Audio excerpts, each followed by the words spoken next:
ज्यांनी कधी देव मानला नाही आणि ज्यांच्याकडे पैशाचा माज आहे अशा लोकांनी लक्षपूर्वक ऐका. उद्या जर सूर्य तुमच्या दारात उभा राहिला आणि म्हटला जन्मल्यापासून आतापर्यंत जेवढी ऊर्जा वापरली त्याचं बिल काढ, तर कोणत्या खात्यातून द्याल, कोणत्या बँकेतून द्याल? उद्या नदी आली आणि पाण्याचा कर मागायला लागली, कुठून द्याल पैसे? उद्या वारा आला, कितीही एशा लावल्या तरी तेवढा वारा मिळणार नाही. एवढा वारा त्यानं मोफत दिलाय, त्याचा कर कुठे चुकवा? नाही चुकवू शकत मनुष्य, कारण तो सत्यानं प्रगट केलेला आहे. कर बिनु कर्म कर ही विधी नाना, आनन रहित सकल रस भोगी. डोळे नाही पण सगळं बघतोय, सगळ्यांना पाहतोय. ऑफिसच्या बाहेर किती लिहिलेलं असेल, परवानगी शिवाय आत येऊ नका, पण आत काय चाललं त्याला दिसत नाही काय? आनन रहित सकल रस भोगी आणि बिनु बाणी बघता बघता बघ जोगी. याचा अर्थ असा आहे, निर्गुण निराकाराला वाणी नाही, पण तो बोलतो आणि जेव्हा तो सगुणामध्ये बोलतो तेव्हा श्रीमद भगवद्गीता प्रगट झालेली असते. असं आहे, फार मोठं तत्व या सत्यांचं आहे. म्हणून सत्य कधी बाधित होत नाही आणि सत्याला कुणी बाधित करत नाही. म्हणून मानवीय जीवनामध्ये सत्याचा अध्यास असणं आवश्यक आहे, अभ्यास असणं आवश्यक आहे, चिंतन असणं आवश्यक आहे. कारण का, सत्य हे सत्य आहे, सत्याला कुणी बाधित करत नाही.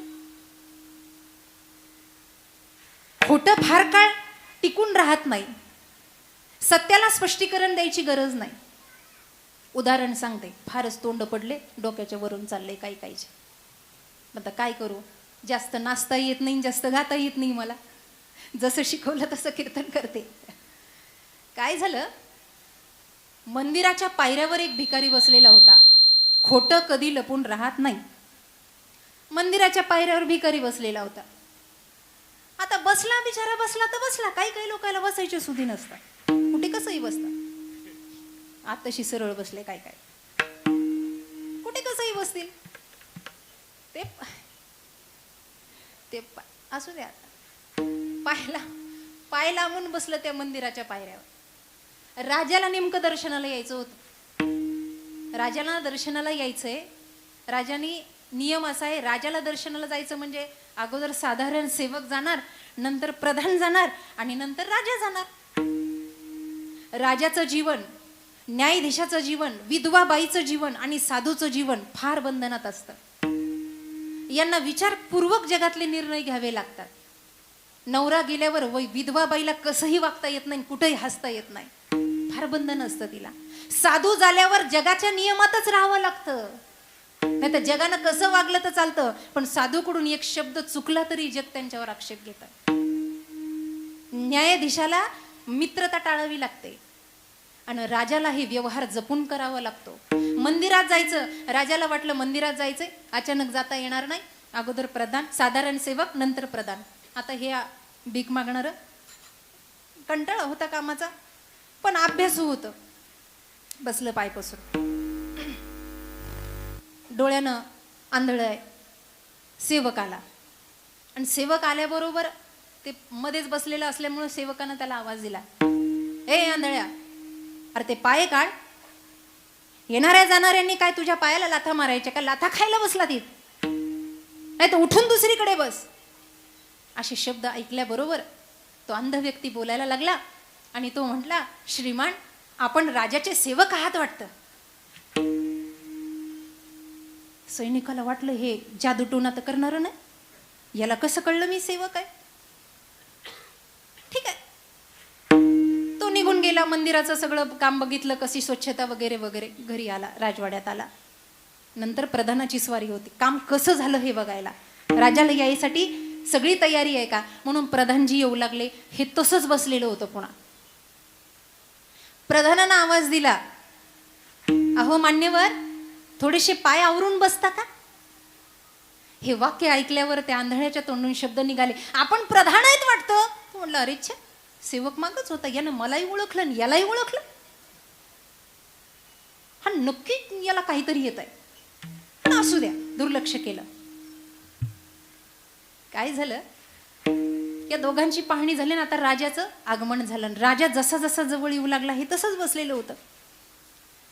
राजा आला आणि राजा म्हणला, श्रीमान, मी आपल्याला मदत करू का उठण्यासाठी?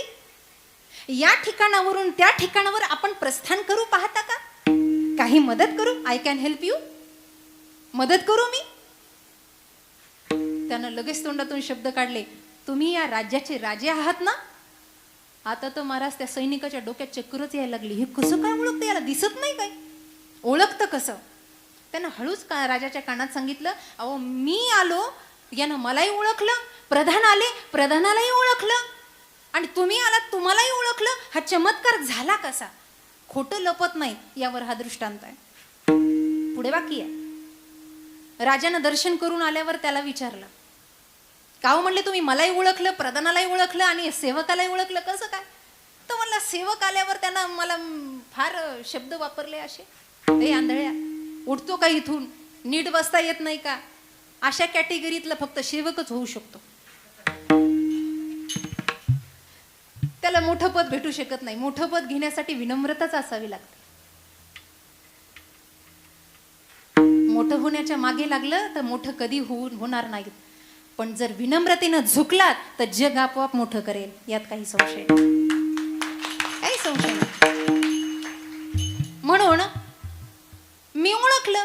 बरं, प्रधानाला कसं ओळखलं? प्रधानजी मला थोडंसं चांगल्या भाषेत बोलले, तिथपण त्यांचं पद बरं आहे.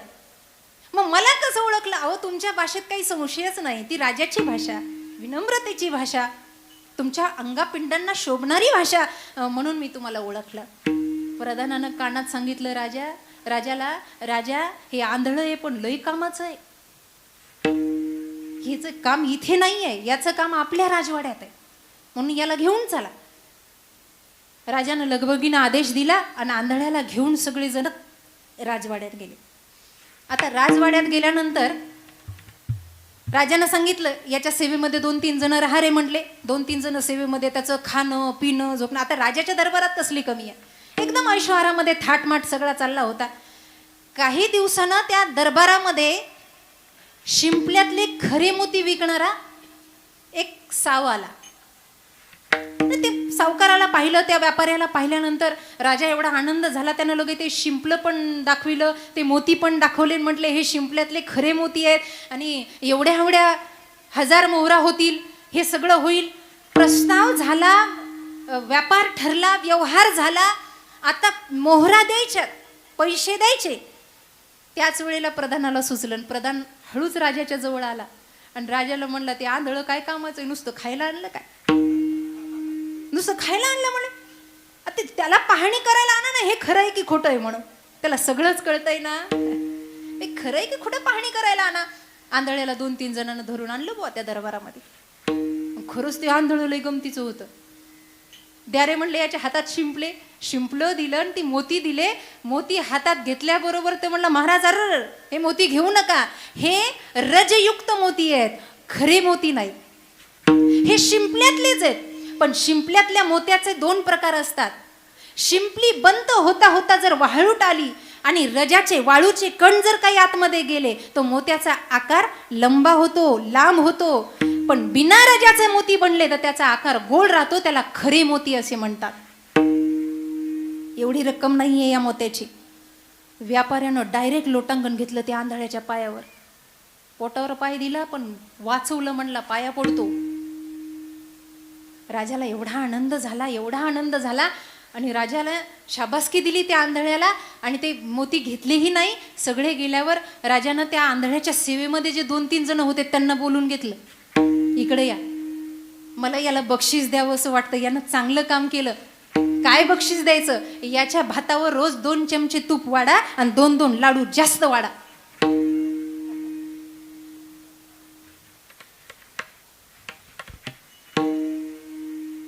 ठीक आहे, आंधळा गेला आपला. काही काळानंतर घोडे विकणारा आला. युद्धासाठी घोडे पाहिजे होते. 2 सारखेच घोडे त्या दरबारात हजर झाले. व्यापाऱ्यानं राजाला सांगितलं, हे दोन्ही घोडे तुमच्या कामाचे आहेत म्हटले. तुम्ही काही मागे पुढे काहीच विचार करू नका. माझ्यावर विश्वास आहे की नाही तुमचा? आतापर्यंत युद्धात घोडे कोणी दिले तुम्हाला? मी दिले की नाही? मग या घोड्या तुम्ही काही मागे पुढे कुणाला विचारायची गरज नाही. त्याला माहित नव्हतं आंधळ तिथं आहे म्हणून. घोडे घेऊन टाका. मोहरा ठरल्या, व्यापार ठरला, व्यवहार ठरला. प्रधानजीनं पुन्हा कानात कुजबुजायला, ते भात वरण खाऊ खाऊ फुगलंय म्हणे, त्याला आणा. सांगा बघा घोडं कसं आहे. अहो त्याचा व्यवहार ठरलेला असताना ते आंधळं आलं आणि आंधळ्यानं उजवा हात पहिल्या घोड्याच्या अंगावरून फिरवला आणि तोच हात पुन्हा दुसऱ्या घोड्याच्या अंगावरून फिरवला. आणि तो म्हणला, महाराज ज्या घोड्याला मी पहिल्यांदा हात लावला तेच घोडं कामाचं आहे, दुसरं फक्त वरातीत नाचण्याच्या कामाचं आहे. ज्या घोड्याला हात लावल्याबरोबर थर्र त्याचं अंग करतं तेच युद्धात कामाला येऊ शकतं. हे आपल्या कामाचं.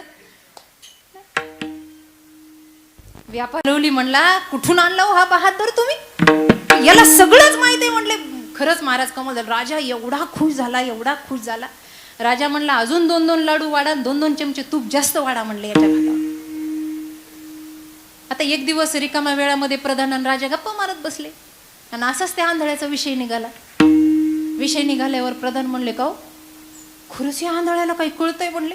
त्यानं सगळ्याचं सांगितलं पण तुमचंच सांगितलं नाही. जे आलं त्याचं सांगितलं पण तुमचंच आतापर्यंत काही सांगितलं नाही. राजाच्या डोक्यात लख प्रकाश पडला. म्हणले खरं यानं सगळ्याचं सांगितलं पण आपलंच सांगितलं नाही. आपण विचारायला जावं. आणि राजानं त्याला एकांतात गाठलं आणि राजा त्याला विचारायला गेला. म्हटला तू सगळ्याचं सांगितलं पण माझं सांगितलं नाही. तो म्हणला, जाऊ द्या ना, इथं पोट भरायचं साधन आहे, कशाला काढून देता मलाच्या बाहेर. आता असं म्हणल्यावर राजाला बरं वाटलं असेल का. म्हणलं मला सांग. तो दुसऱ्यांदा म्हणला, महाराज झाकली मूठ 1.25 लाखाची, कशाला खोलायला लावता. आता तर राजाच्या पोटात कळ निघायला लागली. महाराज नेमकं काय आहे, भानगड काय आहे. राजा म्हणला, आता ऐकल्याशिवाय मला गप्प बसवणार नाही, मला सांगा माझा इतिहास काय आहे, तुम्हाला माझ्याबद्दल काय कळलंय. तो म्हणला, तुम्ही ज्या परंपरेनं राजगादीवर बसला तुम्ही त्या परिवाराचेच नाही. राजाचे डोळे लालबुंद झाले. राजानं मयानातली तलवार काढली. म्हणतोस काय, विचार तुझ्या आईला जाऊन. राजा धावतच गेला. महाराज धावतच गेल्याबरोबर आईला सांगितलं, आई मला असं कळालं मी तुझ्या पोटी जन्म घेतला नाही, भानगड काय. डोळ्यात खळखळ धारा व्हायला लागल्या, आसू व्हायला लागले. ती म्हणली, बाळ एकदाच कळलं का रे तुला, काय आई इतिहास रहस्य काय आहे सांग मला. आईनं सांगितलं, बाळा आम्हाला संतती होत नव्हती, लोक निपुत्रिक म्हणून कलंक लावत होते आणि आमच्या दरबारामध्ये एक व्यक्ती काम करत होता, त्याला जुळं झालं होतं, त्याचं जुळ्यातलं एक म्हणजे तू. आम्ही दत्तक घेतलं आणि तुला गादीवर बसवलं. आता राजाला हे कळलं. मग राजाने एवढ्यातच गप बसवलं. राजा म्हणला, पण मी आहे कुणाचा. म्हणला, दरबारात स्वयंपाक करणाऱ्या आचार्याचा. राजा म्हणला, आता हे मला माहिती आहे पण आंधळ्याला. पळत जाऊन आंधळ्याला विचारलं. ठीक आहे म्हणले, मी या राजगादीच्या परंपरेचं नाही पण मी आहे कोण. तो म्हणला, तू आचार्य आहे. तर मला याला कस काय कळलं. म्हणलं, तुला कस काय कळलं. तो म्हणला, अरे तू राजबिंडा राज दरबारातला असता तर जेव्हा जेव्हा बक्षीस द्यायची वेळ आली तेव्हा तेव्हा तू कंठातला गंडा सोन्याचा काढला असता मला दिला असता. लाडून तूप वाढायला लागला आचार्याची अवलाद. अरे आचार्यच हे काम करू शकतो ना. राजबिंडा राजकुमार त्या परंपरेत तू सोन्याचा कंठा काढून दिला असताना राजा. सोपं आहे ना. खोट कधीही लपत नाही. तारों के तेज में चांद छुपे नहीं, सूर्य छुपे नहीं, बादल छाए, रीढ़ पड़े रजपूत छुपे नहीं, दाता छुपे नहीं, मांगन आयो, चंचल नारी के नैन छुपे नहीं, प्रीत छुपे नहीं, पीठ दिखायो, कवि गंगा कहे सुन शाह अकबर, कर्म छुपे ना बबूत लगायो, कर्म छुपे ना बबूत लगायो, कर्म छुपे ना बबूत लगायो. या जगात काही गोष्टी लपत नाही, त्यामध्ये असत्य कधी लपत नाही. म्हणून असत्याच्या मागे न लागता जे कधीही बाधित होत नाही त्या सत्याचा विचार केला पाहिजे. त्या सत्य स्वरूप सगुणाची प्राप्ती करण्यासाठी जी भक्तीची परिकाष्ठा आहे ती माऊलींची परिपूर्ण झाली होती. महावैष्णव होते. खरं सांगा बरं, माऊलीला भक्तीन भजन करायची गरज होती का.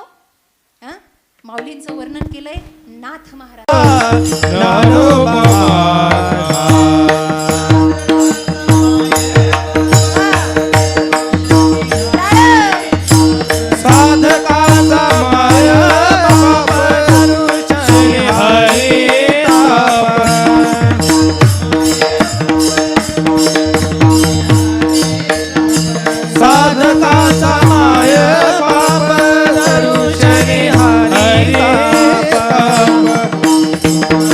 Bye.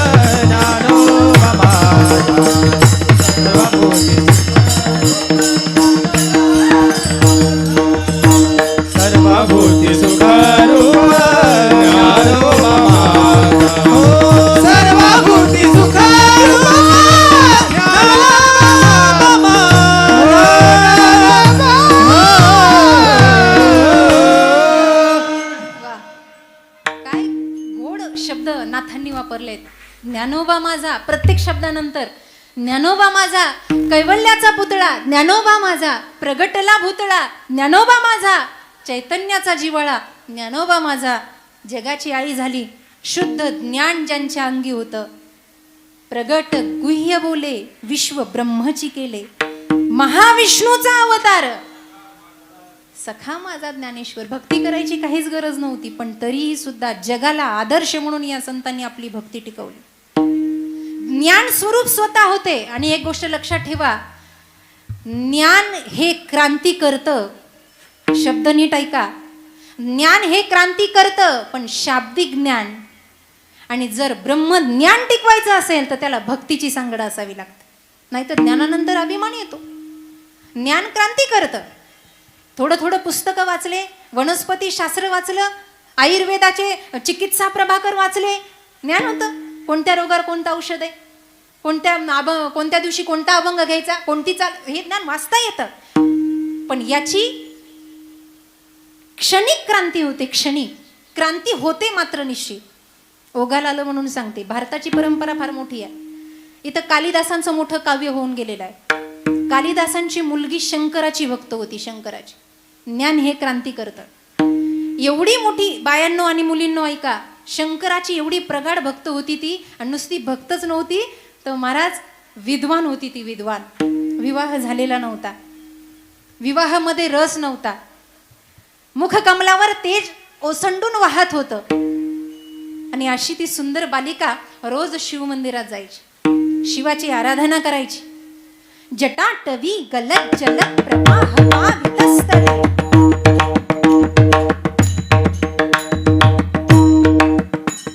जटाटवी गलत जलत प्रवाह पावितस्थले, गले वलंब्य लंबिता भुजंग तुंग मालिका, दमट दमट दमट दमट निनाद वड्ड मरवय, चकार चंड तांडव तनोतु न शिव शिव, चकार चंड तांडव तनोतु न शिव शिव, चकार चंड तांडव तनोतु शिव शिव. जटाटवी गलत जल, हे तांडव स्तोत्र आहे, रावणानं तयार केलेलं आहे. हे ती गायची आणि आराधना करायची. एवढी सुंदर दिसत असल्यामुळे गावातलं एक कामचुकार तिच्या मागं लागलं होतं.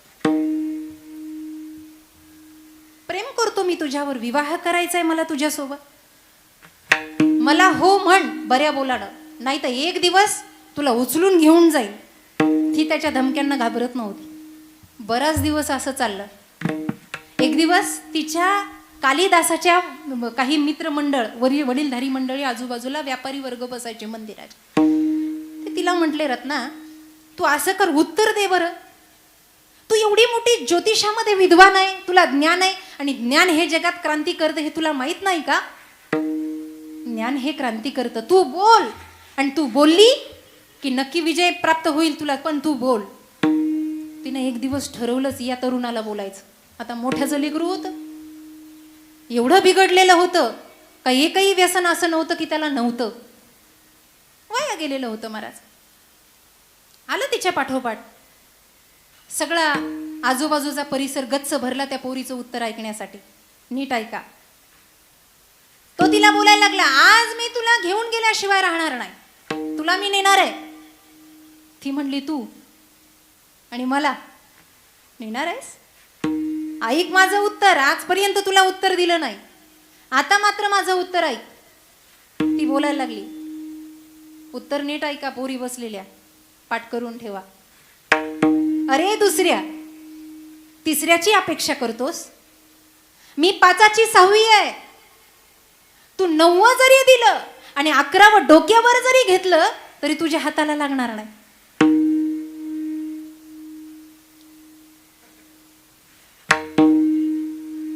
आलं म्हणल्यावर कशाला सांगू, पुन्हा सांगू का? योगेश महाराज काहीच बोलत नाहीत लोक. सांगू का? सांगू बर. अरे दुसऱ्या, तिसऱ्याची अपेक्षा करतोस? मी 5ची 6वी आहे. तू 9 जरी दिलं आणि 11वं डोक्यावर घेतलं तरी तुझ्या हाताला लागणार नाही. कोण बोलते? कालिदासाची पोरगी. कुणाला बोलते? त्या गावगुंडाला बोलते. ते असं टकमक टकमक तिच्या तोंडाकडे पाहत उभं राहिलं, काहीच कळलं नाही. बाजूच्या लोकांना अर्ध कळालं पण अर्ध कळेना. एक म्हातारं काठी ठेकत आलं आणि ते म्हणलं, बाई मराठीत सांग. तेव्हा कळलं तर ती म्हणले ठीक आहे, हिंदू धर्म परंपरेनुसार ज्योतिषशास्त्र आहे आपल्याकडे. ज्योतिष पाहता का नाही पेपरात, तुम्ही पाहता ना? ज्योतिषशास्त्रामध्ये 12 राशींचा अभ्यास आहे. 12 राशी आहेत. कुणाची धनु आहे, कुणाची तूळ आहे, कुणाची मकर आहे, वृषभ आहे, वगैरे वगैरे. या 12 राशीनुसार तिनं उत्तर दिलेलं होतं. आणि उत्तर पुन्हा ऐका. अरे दुसऱ्या, तिसऱ्याची अपेक्षा करतो मी, 5ची 6वी आहे. तू 9 जरी दिलं आणि 11 डोक्यावर घेतलं तरी तुझ्या हाताला लागणार नाही. अरे दुसऱ्या म्हणजे 12 राशीतली दुसरी रास आहे वृषभ. आणि वृषभाचा अर्थ काय? ती त्याला काय म्हणली? तुम्हीच म्हणा, मी कशाला म्हणू.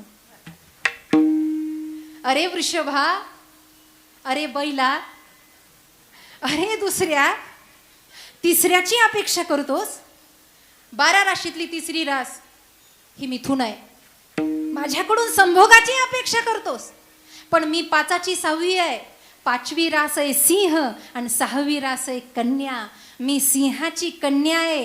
तू 9 जरी दिलं, 9वी रास आहे धनु म्हणजे धन जरी दिलं आणि 11वं डोक्यावर घेतलं, 11वी रास आहे कुंभ म्हणजे पाण्याचा घडा डोक्यावर घेऊन माझ्या घरी पाणी जरी भरलं तर तुझ्या हाताला लागणार नाही. अरे दुसऱ्या, तिसऱ्याची अपेक्षा करतो मी, 5ची 6वी आहे. 9 जरी दिलं आणि 11वं डोक्यावर घेतलं तरी तुझ्या हाताला लागणार नाही. ते महाराज पाहिलं, तोरक पाहिलं, त्यानं असं लोटांगणच घेतलं तिच्या पायाचं. तो म्हणला, बाई तुझ्यासोबत लग्न करून काहीच अर्थ नाही. तू जर रोज असं संस्कृत मध्ये बोलायला लागली तर संसार कधी व्हायचा? तुला गुरुच केलेलं बरं. म्हणला तात्पर्य काय आहे? ज्ञान हे क्रांती करतं, पण शाब्दिक ज्ञानाची क्रांती फार काळ टिकत नाही. मग त्याला उदक अग्नी धान्य झाल्या गडे पाक, एका विना एक कामा नये. माय ज्ञानेश्वरी मध्ये माऊली म्हणतात, उदक अग्नी धान्य याच्याशिवाय पाक जसा होत नाही, तसं भक्ती ज्ञान वैराग्य याच्याशिवाय सगुणाचं दर्शन होत नाही. विठ्ठल विठ्ठल विठ्ठल. आणि म्हणून त्या भक्तीची परिकाष्ठा पूर्ण करून जेव्हा पाहिलं तो कसा आहे, अभंगाचं दुसरं चरण. तो हरे श्री हरी पाहिला डोळे भरी. तो हरे श्री हरी पाहिला डोळे भरी. तो हरे श्री हरी पाहिला डोळे भरी. तो हरे श्री हरी पाहिला डोळे भरी.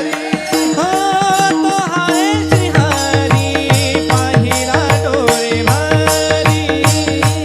तो हरे श्री हरी पाहिला डोळे भरी. तो हरे श्री हरी पाहिला डोळे भरी. तो हरे श्री हरी पाहिला डोळे भरी. पाहता पाहणे दुरी साराया, पाहता पाहणे दुरी साराया. पाहता पाहणे दुरी साराया. पाहता पाहणे दुरी साराया. पाहता पाहणे दुरी साराया. पाहता पाहणे दुरी साराया.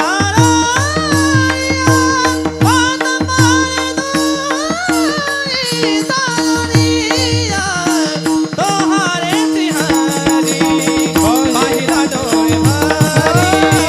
तो हरे श्री हरी पाहिला डोळे भरी. तो हरे श्री हरी पाहिला डोळे भरी. तो हरे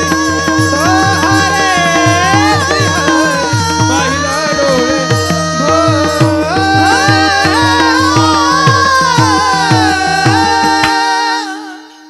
गगनाचं प्रावरण असलेला तो हरी श्री हरी पाहिला.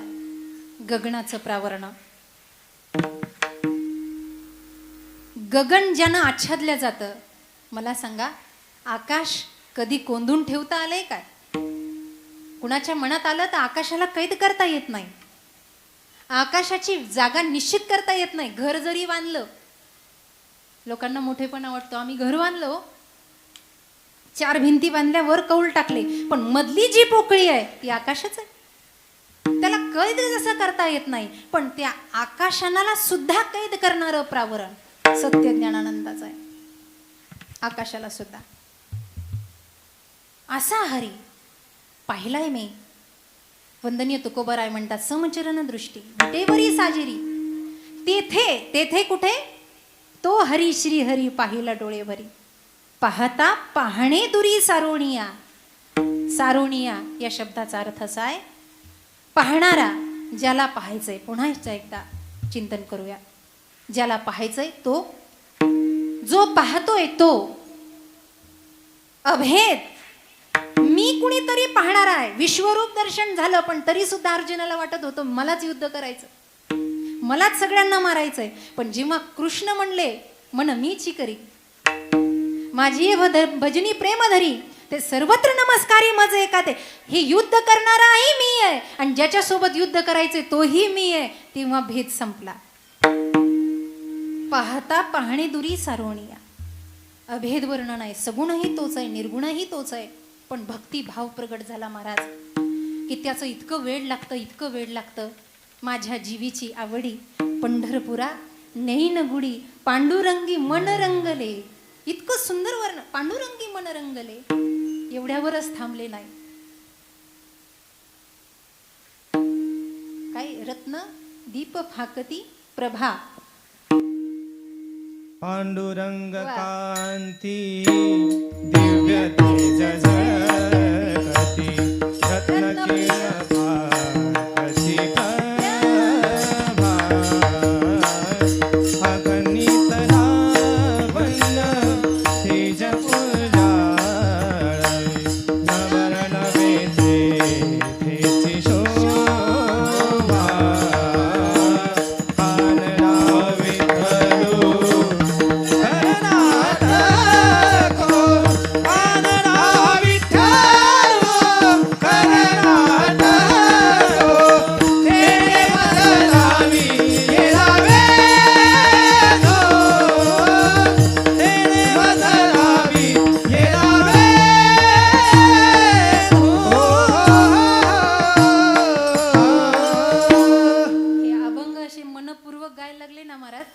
तर पंढरपूरला जायची काही गरज नाही. ठाईचं बैसुनी करा एकचित, आवडी आनंद आळवावा.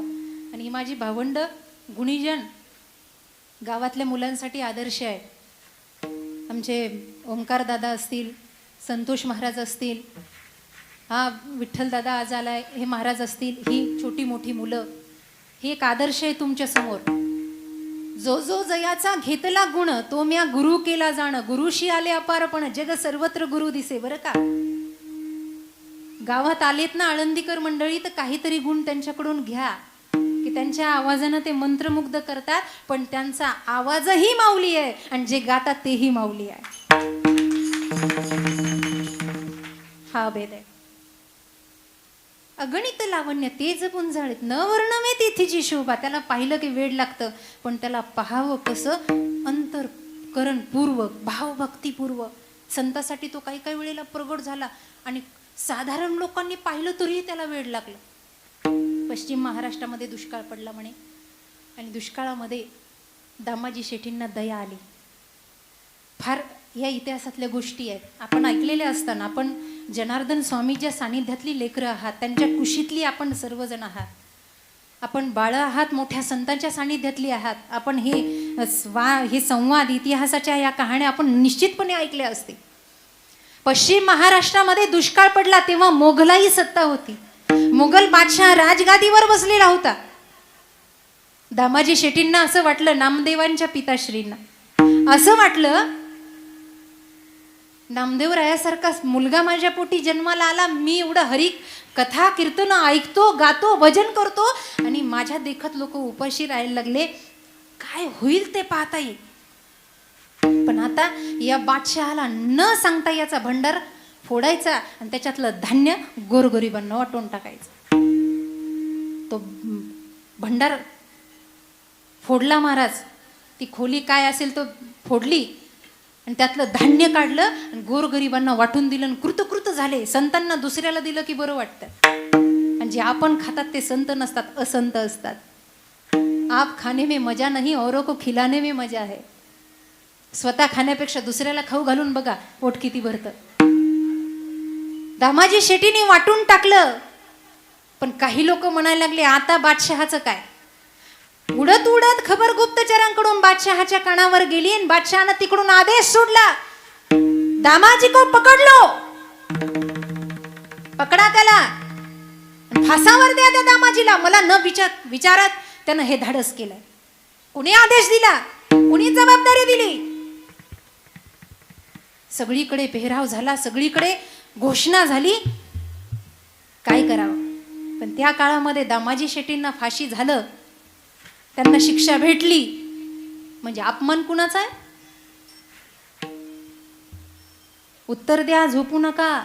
अरे भक्ताला शिक्षा भेटली तर अपमान कुणाचा, भगवंताचा आहे. त्यानं विचार केला, संसाराची राख रांगोळी करून ही संत माझ्या मागे फिरतात, यांच्याशिवाय करमत नाही म्हणून वैकुंठावरून मी खाली येतो आणि आज माझ्या दामाजीला शिक्षा मिळणार नाही. नाही, मला काहीतरी करावं लागेल. आणि म्हणून पांडुरंग निघाले महाराज. पांडुरंग निघाले बादशाच्या दरबाराकडे. आणि गावाच्या बाहेरच एका गरीबाचं घर होतं आणि ते दारातच उभं होतं. माळकरी माणूस होता, चांगला सज्जन होता, दारात उभा होता. आता मला सांगा, देवाला पाहिल्यावर त्याची अवस्था कशी झाली असं. तर ते येडं झालं हो, येडं. ते पाहतच राहिलं देवाकडे, त्याला काही सुचेच ना. 1000 सूर्यांचं तेज एकाच वेळेला जमिनीवर उतरल्यासारखं दिसलं. आणि पटकन तो पायाजवळ लागला, दंडवत केला, लोटांगण घेतलं. देवा, काय पुण्य माझं तुम्ही दर्शन केलं. देव म्हणले, पुण्य बिण्य तसलं काही नाही. मग तुझ्याकडं काम आहे म्हणून आलो. रडायला लागला. देवा, तुझं काम आणि माझ्याकडे. हा देवही असा वेडा खुळा आहे, कुणाला कसा नादी लावेल कळत नाही. तुझ्याकडे काम आहे म्हटलं. माझं काय काम आहे. काही नाही, माझे कपडे तू घालायचे आणि तुझे कपडे मला द्यायचे. माझ्या दामाजीला वाचवण्यासाठी मला दरबारात जायचं, त्याचे कपडे देण्यासाठी तो. अहो देवा, पण माझे कपडे, आता वेळच तशी आहे, आता नाही म्हणू नको बघ. काहीतरी पुण्य त्याचं असावं. देवानं त्याचे कपडे घातले आणि देवाचे कपडे त्यानं घातले. पण देवाचे कपडे घालून सुद्धा ते चांगलं दिसत नव्हतं, एवढा देव चांगला दिसत होता. म्हणून एक गोष्ट लक्षात ठेवा, कपडे बदलल्यानं सौंदर्य कधी बदलत नसतं. सौंदर्य हे मूळचंच असावं लागतं. जगामध्ये 2च रंग आहेत, एक काळा आणि एक गोरा. आणि जगात ज्याला सगळ्यात सुंदर दिसायचं असेल त्यानं अगोदर आपलं मन चांगलं करावं, नटायची गरजच नाही महाराज. आपोआप सौंदर्य निखळतं. चेहऱ्यावरचा भावच सांगतो याचं मन कसं आहे. कपटी माणसाचे तोंड बघा ना, एक भुवई खाली, एक भुवई वर, तोंड असं की जसं दहाव्याला आलंय. वरून म्हणतं, क्या करू मेरी सूरत ही ऐसी आहे. असं वाटतं मरावं पण याचं तोंड पाहू नये. अशी माणसं जर कीर्तनात समोर बसली तर त्यांचं तोंड पाहून कीर्तन पडत. माझे नशिबाला चांगली आहेत. कपडे बदलल्यानं आणि रंगरंगोटी केलं. काही काही लोक ते मेकअप करायचं शिकले, कसले ब्रश लावतेत आणि कसले नाही. बरं, रुमाला न पुसलं की सगळं रुमाला लागतं. गरज काय, जे दिलंय तसं राहावं ना. देवाच्या कारकिर्दीमध्ये गडबड घोटाळा केला की काम फसलं म्हणून समजायचं. जसं त्यानं बनवलंय, काळं बनू गोरं बनू, कसं त्यानं जसं रूप दिलंय तसं छान आहे. आणि ते ठेविले आनंद ते या नियानं राहिलं तर ते गोऱ्यापेक्षाही उठून दिसतं महाराज, गोऱ्यापेक्षाही उठून दिसतं. नका रे विठ्ठल हसू सगळे.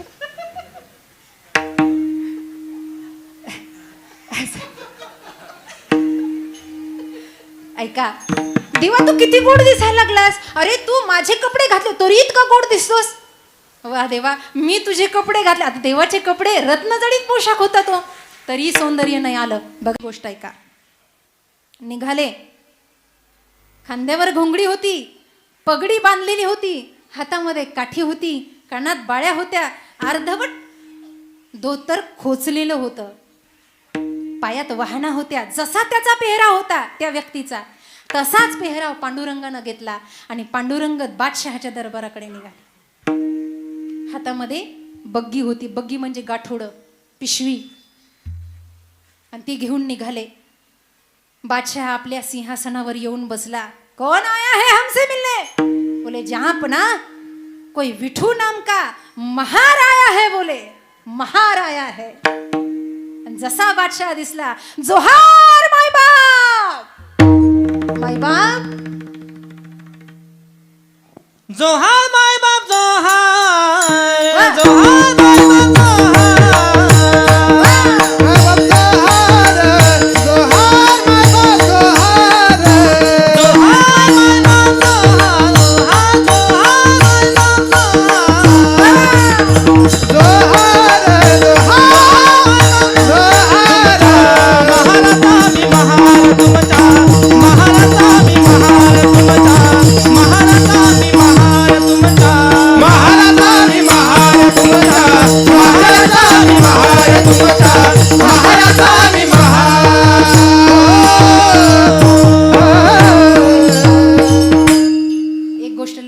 संतांना जात नसते. तुमच्या महाराचा मी महार किंवा काया नगराचा आम्ही महार. जोहार माय बाप जोहार. जहांपना बघतच राहिलं. क्यों आए हो? हमसे कुछ काम था? जी जहांपना. क्या काम है? बादशाह, पश्चिम महाराष्ट्रामध्ये दुष्काळ पडलाय. गरीब लोकांना आम्ही धान्य वाटलं, त्याचा एक संदेश घेऊन आलोय. आणि हातातलं पत्र जहांपनांच्या हातात दिलं. आणि लिहिलं कोणी होतं? देवानं लिहिलं होतं. आपलं अक्षर कुत्र्याचे पाय मांजराला, मांजराचे पाय कुत्र्याला. देवाचं अक्षर होतं ते, देवाचं. डोळ्यात धार लागली. एवढं सुंदर अक्षर. काय लिहिलं होतं त्या मजकुरामध्ये? लिहिलं असं होतं, श्रीमान श्री जहांपनाजी, हमने आपसे बिना पूछे आपका भंडार खुला किया और गरीबों को अनाज बांट दिया. हमसे भूल हो गई, बड़े दिल से हमें माफ करो जहांपना. असं लिहिलेलं होतं. पुढे होतं, महाराज आम्ही गुन्हा केलाय, पण मी दामाजी शेट्टी जेवढं धान्य विकलं ना त्याचा मोबदला म्हणून मी तुम्हाला काही पाठवलंय, काही मोहरा पाठवल्यात. जहांपनाला आनंद झाला. वा, आता फाशी द्यायची गरज नाही. हे सगळं यानं पाठवलं या गठोड्यामध्ये, हे याच्या हातात आहे. आणि पुढे लिहिलेलं होतं, मला येता आलं नाही कामकाजामुळे, म्हणून माझा सेवक विठू नावाचा महार मी पाठवलाय आणि त्याच्या हातानं ही सेवा स्वीकार करा. काय काय रूप धारण केली हो पांडुरंगानं या भक्तासाठी. साधावं या भक्ती काज नाही लाज, तरी लाज वाटली नाही त्याला. पण त्याचं रूप कसं आहे. जहांपनाने जवळ बोलवलं. काय आणलंय? जहांपना जे जे बोलत होता ते त्या विठूच्या मुखकमलाकडे बघून बोलत होता, कारण त्याची नजर दुसरीकडे जातच नव्हती. आता विठ्ठलाच्या हातामध्ये गाठोडं म्हणल्यावर ते संपणारं असेल का? अरे लक्ष्मी त्याची बायको आहे ना. त्यानं खाली जसं रिकामं केलं तसा मोहऱ्याचा ढीग लागला, सोन्याच्या मोहराचा ढीग लागला, ढीग. आणि जसा बादशाह म्हणला वाव्वा वाव्वा बहु खूप असं म्हणल्यानंतर विठू महार हसला. आणि हसल्याबरोबर त्या विठ्ठलाच्या दाताचा प्रकाश बादशहाच्या डोळ्यात पडला. आणि महाराज त्याला देहभान तो विसरला आणि भाव समाधी लागली. आणि भाव समाधीमध्ये त्याला विठ्ठल दिसायला लागला. तोपर्यंत हा विठ्ठल गायब झाला होता. आणि त्यानं जेव्हा डोळे उघडले तेव्हा जे भेटल ते एकच विचारायचं, विठू काय? बेगम आली. बोले तुम जाओ, विठू को भेज दो. अरे खाना खाने, नहीं नहीं मुझे खाना नहीं खाना, मुझे विठू को, विठू चाहिए बस. अखंड विठू विठू विठू विठू. जर अशा नाशवान आणि नास्तिक माणसाला विठ्ठलाचं वेड लागू शकतं तर आपले वारकरी रडतात. ही काही साधी गोष्ट आहे का महाराज? हे काय आश्चर्य आहे का? हां, सोहळा झाला नाही म्हणून कित्येकांच्या डोळ्यात पाणी होतं. त्या माऊलींच्या बसच्या मागं वेड्यासारखी लोक धावत होती पालखी समजून. असं वाटत होतं कधी तो क्षण येईल आणि आमची माऊली आम्हाला दिसतील. कधी फुगड्या खेळायच्या, कधी त्या रिंगणात उभं राहायचं, कधी आम्ही हा आनंद साजरा करायचा. म्हणून आजही डोळ्यात प्राण ओतून आपण सर्व माईबाप त्या पांडुरंगाची, त्या माऊलीची वाट पाहतोय. इतकं वेड त्याच्या रूपानं आपल्याला करून ठेवलंय. महाराजांना विचारलं, महाराज एवढं वेड लावणारा तो आहे कुठे? महाराजांनी त्याचं उत्तर तिसऱ्या चरणात.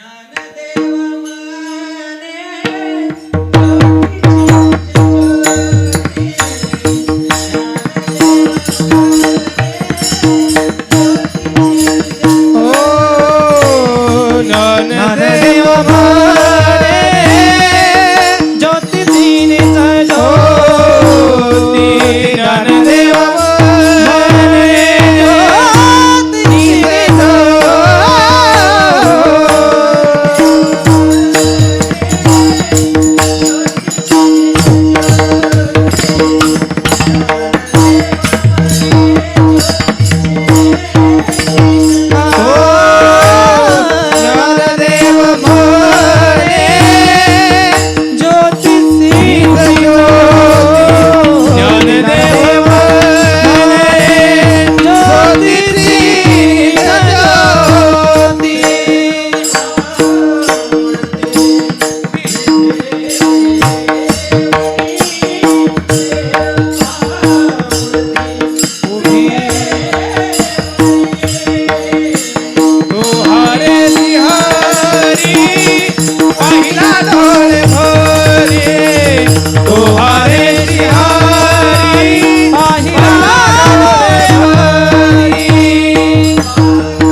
पाहता पाहणे तुझे सावने पाहता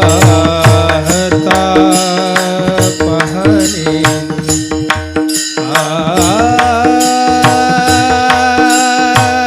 पाहता पाहणे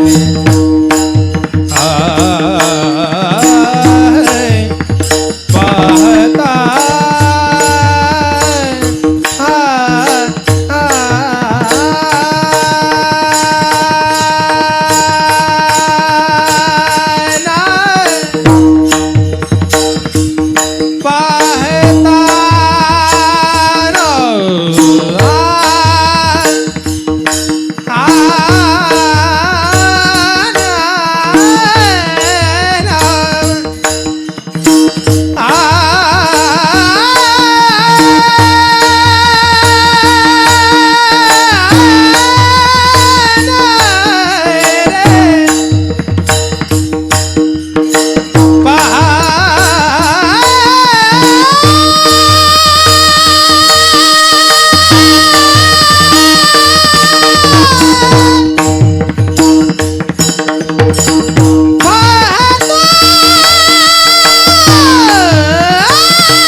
विठोबार कुमार कुमार हो बार कुमार हो बार कुमार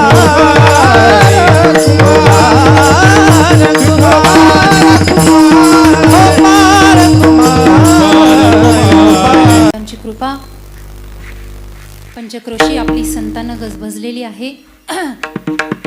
या चांभारवाडीच्या अवतीभोवतीची सर्व भूमी आणि चांभारवाडी सुद्धा संतांच्या पदस्पर्शानं पुढीत अशी झालेली आहे. आणि इथे आपण सर्व राहता आपली जन्मभूमी कर्मभूमी ही जागा अतिशय पवित्र आहे. म्हणून मी भाग्यवान आहे की मला संयोजकाने या ठिकाणी निमंत्रण दिलं.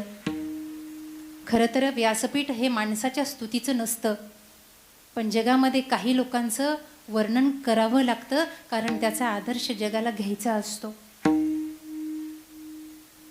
मला मगाशी त्यांचा परिचय झाला. खरं तर 3 वर्षापासून आम्ही एकमेकाला ओळखतो त्यांच्या पेजमुळे, पण आज भेट झाली आणि शॉर्टकटमध्ये त्यांनी त्यांचा इतिहास काय असेल बोलता बोलता, कारण मोठ्या लोकांना आपल्याबद्दल सांगायची गरज नसते. बडा बडाई ना करे बडा न बोले बोल, हीरा मुख से क्या कहे लाख हमारे मोल. हिऱ्याला म्हणायची गरज नसते की माझे मोल लाख आहेत. म्हणून त्यांनी इतर माहिती देता देता मी अनुमान प्रमाण साधलं की ठीक आहे, संस्थेमध्ये शिक्षण झालं, अभ्यास झाला, अनेक पदही त्यांची आहेत, अजून कोणती कार्यरत आहेत पुणे जिल्ह्यामध्ये सुद्धा. आणि समाजाचं कार्य करता करता या जगाला आपलं घर मानणं ही एवढी सोपी गोष्ट नाही आहे. आम्ही लोक घर सोडून बाहेर आलो, जग काय म्हणतं याचा विचार केला नाही. ते घरात राहिलं असतं तरी त्यानं नाव ठेवलं असतं, आणि पळून गेले तरी त्यानं नाव ठेवलंच असतं. त्याचं काम तर तो करतो. इल्जाम लगाने वालों ने इल्जाम लगाए लाख, मगर तेरी सौगात समझ करके हम सिर पे उठाए जाते हैं. तू दिलंय म्हणून सहन करतोय देवा, कारण त्यांना त्यांच्या कर्माचं फळ देणारा तू आहेस. म्हणून घराच्या बाहेर पडल्यावर विश्वाला माझं घर मांडणं सोपं नाही. मला तुम्हाला एक प्रश्न विचारायचा आहे. सगळ्या संतांना घर आहे, पण माऊलींना घर नाही. माऊलींना घर नाही. सगळ्यांची घरं त्यांनी बसवली. अवघाची संसार सुखाचा करीण, म्हणून सर्वांच्या संसार सुखी करण्याचा संकल्प त्यांनी केला. तरी अवधान ऐकले दीजे, मग सर्व सुखासी पात्र होईजे, हे प्रत्युज्ञोत्तर माझे उघड ऐका, असं आश्वासन त्यांनी दिलं आणि ते पूर्ण केलं माय ज्ञानेश्वरीच्या रूपानं. पण आज माऊलींचं मंदिर आहे, घर नाही. माझ्या माऊलीला घर नाही हो, घर नाही. कारण खरे संत घरात राहतच नाहीत. विश्वाची माझे घर ऐसी मती जयाची स्थिर, वसुधैव कुटुंबिकम, हे विश्व माझं घर आहे. आणि या विश्वातल्या प्रत्येक तरुण तरुणीनं चांगल्या सन्मार्गाला लागावं, असा तरुण जन्माला येणं आपलं भाग्य आहे. आणि ते म्हणजे आमचे आदरणीय योग्य